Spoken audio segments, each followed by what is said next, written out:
case ಇಲ್ಲ ಒಳ್ಳೇದಿದೆ ಏನಂತೆ ಹೆದರೋದಿಲ್ಲ ಅಲ್ಲ ಬಿಟ್ಬಿಡಿ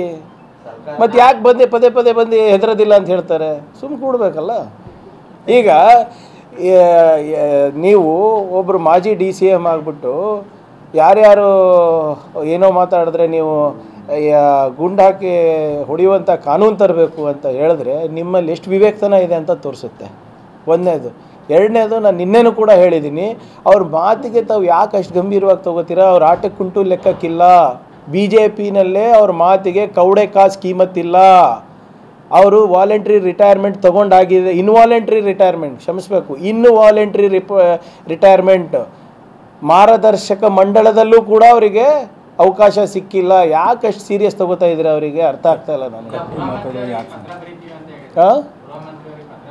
ಏನಂತ ಶೇಖ್ ಖಲೀದ್ ಬಯೋಫ್ಲಾಕ್ನಲ್ಲಿ ಮೀನು ಸಾಕಿ 7 ತಿಂಗಳಲ್ಲಿ 2 ಲಕ್ಷ ಗಳಿಸ್ತಿದ್ದಾರೆ ನೀವು ಕೂಡ ಅವರಿಂದ ಕಲಿಬೇಕಾ ಅವ್ರ ಜೊತೆ ವಿಡಿಯೋ ಕಾಲ್ನಲ್ಲಿ ಮಾತಾಡಬೇಕಾ ಈಗಲೇ ಫ್ರೀಡಮ್ ಆ್ಯಪ್ ಡೌನ್ಲೋಡ್ ಮಾಡಿ ಬರೀತಾರೆ ಪತ್ರ ಯಾಕೆ ಪ್ರಬಂಧ ಬರೀಲಿ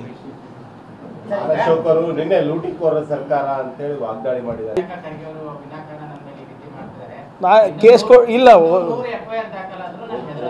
ಒಳ್ಳೇದಿದೆ ಏನಂತೆ ಹೆದರೋದಿಲ್ಲ ಅಲ್ಲ ಬಿಟ್ಬಿಡಿ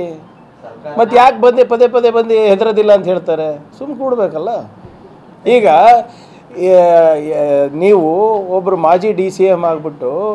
ಯಾರ್ಯಾರು ಏನೋ ಮಾತಾಡಿದ್ರೆ ನೀವು ಗುಂಡು ಹಾಕಿ ಹೊಡೆಯುವಂಥ ಕಾನೂನು ತರಬೇಕು ಅಂತ ಹೇಳಿದ್ರೆ ನಿಮ್ಮಲ್ಲಿ ಎಷ್ಟು ವಿವೇಕತನ ಇದೆ ಅಂತ ತೋರಿಸುತ್ತೆ ಒಂದನೇದು ಎರಡನೇದು ನಾನು ನಿನ್ನೆನೂ ಕೂಡ ಹೇಳಿದ್ದೀನಿ ಅವ್ರ ಮಾತಿಗೆ ತಾವು ಯಾಕೆ ಅಷ್ಟು ಗಂಭೀರವಾಗಿ ತೊಗೋತೀರಾ ಅವ್ರ ಆಟಕ್ಕೆ ಕುಂಟು ಲೆಕ್ಕಕ್ಕಿಲ್ಲ BJPನಲ್ಲೇ ಅವ್ರ ಮಾತಿಗೆ ಕೌಡೆ ಕಾಸು ಕೀಮತ್ತಿಲ್ಲ ಅವರು ವಾಲಂಟ್ರಿ ರಿಟೈರ್ಮೆಂಟ್ ತೊಗೊಂಡಾಗಿದೆ ಇನ್ವಾಲಂಟ್ರಿ ರಿಟೈರ್ಮೆಂಟ್ ಕ್ಷಮಿಸಬೇಕು ಇನ್ವಾಲಂಟ್ರಿ ರಿಟೈರ್ಮೆಂಟ್ ಮಾರ್ಗದರ್ಶಕ ಮಂಡಳದಲ್ಲೂ ಕೂಡ ಅವರಿಗೆ ಅವಕಾಶ ಸಿಕ್ಕಿಲ್ಲ ಯಾಕೆ ಅಷ್ಟು ಸೀರಿಯಸ್ ತಗೋತಾ ಇದ್ದೀರಾ ಅವರಿಗೆ ಅರ್ಥ ಆಗ್ತಾ ಇಲ್ಲ ನನಗೆ ಏನಂತ ಬರೀತಾರೆ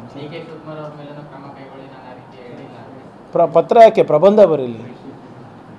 ಅಶೋಕರು ನಿನ್ನೆ ಲೂಟಿಕೋರ ಸರ್ಕಾರ ಅಂತ ಹೇಳಿ ವಾಗ್ದಾಳಿ ಮಾಡಿದ್ದಾರೆ